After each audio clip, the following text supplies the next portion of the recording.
অনাহুত বিবাহ, দেখো এটি সাধারণত বিয়ের একটা বিপরীত পদ্ধতি, একটা উল্টো ম্যারেজ, অনাহুত বিবাহ। আমরা এখানে পড়েছি কি 9 নাম্বার বিয়ে, আমরা এখানে পরপর 9টা বিয়ে দেখছি, মন দিয়ে দেখো।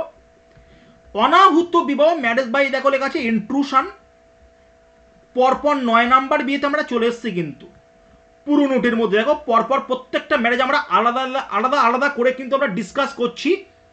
এটা হচ্ছে আমাদের 9 number marriage, marriage by intrusion, যেটাকে আমরা কি বলতে পারি অনাহুত বিবাহ। মন দিয়ে শোনো, এটাও এক অদ্ভুত নিয়ম। দেখো আমরা এতক্ষণ যে বিয়েগুলো পড়েছি, প্রত্যেকটা বিয়েতে ছেলে কিন্তু রেসপন্সিবল মেয়ের কাছে। এ সন্ন বলো কি ছেলে আগে যাচ্ছে সব কটা বিয়েতে, দেখো সবসময়ের জন্য ছেলে বা আমাদের বর রেসপন্সিবল বিয়ের জন্য। কিন্তু এই যে বিবাহটা দেখতে পাচ্ছ অনাহুত বিবাহ, এই বিবাহটা একটু কিন্তু অন্যরকম। কি অন্যরকম? এই বিবাহ মেয়ে কিন্তু রেসপন্সিবল, কার পক্ষে? ছেলের পক্ষে বা ছেলের মানে জন্য। কিরকম হচ্ছে দেখো, এই বিবাহতে সর্বোপরি প্রথমে যেটা করছে, একটা মেয়ে একটা সুন্দর একটা পাত্র বা সুন্দর একটা, আমরা বলতে পারি ঝুড়ি যেন নিশ্চয়ই তোমরা একটা ঝুড়ি তৈরি করছে বা ঝুড়ি একটা কালেক্ট করছে, বেতের ঝুড়ি, বা আমরা বলতে পারি ঝুড়ি বা চ্যাঙাড়ি, আমরা একটা কথা বলতে পারি।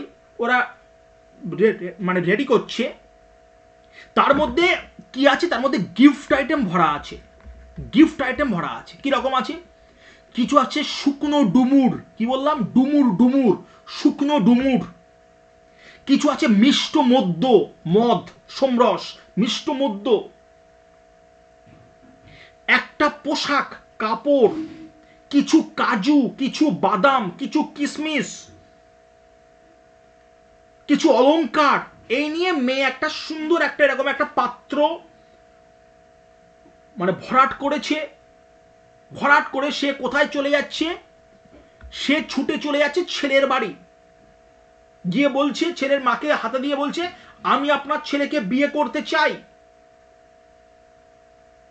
ছেলের মা তো রাজি নয়, ছেলে পক্ষ রাজি নয়, কিন্তু মেয়ে নিজের প্রভাব কাটিয়ে সেই বাড়িতে থাকতে বাধ্য করবে এবং সে থাকবে।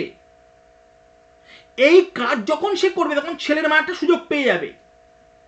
সেই মেয়েটাকে কিন্তু টর্চার করতে পারে, সেই মেয়েটার দ্বারা বাড়ির সমস্ত কাজ কর্ম করাতে পারে, তাকে লাঞ্ছনার শিকারও হতে পারে। এইসব দেখে যখন তারা একটা সময় পরে সিদ্ধান্ত নেবে, না এই মেয়ের সঙ্গেই ছেলের বিয়ে দেব, তখন কিন্তু এই বিবাহ হবে। দেখো লেখা আছে, দেখো অনাহুত বিবাহ, দেখো লেখা আছে এটি সাধারণত বিয়ের বিপরীত পদ্ধতি, যেখানে একটি নির্দিষ্ট উপজাতির পুরুষকে বিয়ে করতে ইচ্ছুক একটি মেয়ে তার ইচ্ছা প্রকাশ করে এবং তার সাথে থাকার জন্য তার বাড়িতে যায়। পুরুষ ও তার পরিবারের অংশ মানে অগ্রহণযোগ্যতা সত্ত্বেও সে জোর করে তার উপর নিজের চাপ প্রয়োগ করে এবং তার সাথে থাকতে বাধ্য করে। এই প্রক্রিয়ায় পাত্রীকে শ্বশুরবাড়ির পক্ষ থেকে অপমানজনক আচরণ, খাবার প্রত্যাখ্যান, প্রায়শই দেখো রেখেছে শারীরিক নির্যাতন ইত্যাদি করা হতে পারে। কিন্তু এত অপমান, অসম্মান, গঞ্জনা, লাঞ্ছনা, অত্যাচার সহ্য করেও যদি তার সহ্য ক্ষমতা দেখে পাত্রপক্ষ বিবাহে সম্মতি দান করে, তবে এই বিবাহ কিন্তু সম্পন্ন হয়। জুয়াং, কোন্দ, ভুইয়া এই ধরনের বিবাহের প্রচলন করে। এছাড়া ছোটনাগপুরের বীরহোর এবং হো উপজাতি থেকে এই ধরনের বিয়ের সংবাদও কিন্তু পাওয়া যায়। এই হচ্ছে আজকে আমাদের last marriage, types of marriage. মানে এটাকে কি বলবো? Types of marriage. এক কথায় কি, যে স্ত্রী নির্বাচনের পদ্ধতি। কোশ্চেন কি ছিল? Explain the different ways of acquiring mate. Question মাথা ঠান্ডা করে পড়ে কিন্তু অ্যান্সার করবে। ইন সিম্পল সোসাইটি, ডাব্লিউবিসিএস সাধারণত দেয় 15 মার্কে, IAS 20 মার্কসে পার্ট কোশ্চেনে দিয়ে দেবে, 30 নম্বরে দুটো ভাগ করে দিয়ে দেবে, ব্যাস। এই 9টা পদ্ধতি আমরা একে একে আলোচনা করলাম। বলো কে বুঝতে পারলে না, বলো কার সমস্যা আছে, বলো প্রত্যেকে বলো কার সমস্যা আছে, বলো পরিষ্কার ক্লিয়ার না, ক্লিয়ার না বলো, প্রত্যেকে বলবে কিন্তু, প্রত্যেকে বলবে, প্রত্যেকে যারা যারা জয়েন আছো প্রত্যেকে বলবে, ক্লিয়ার না, ক্লিয়ার না।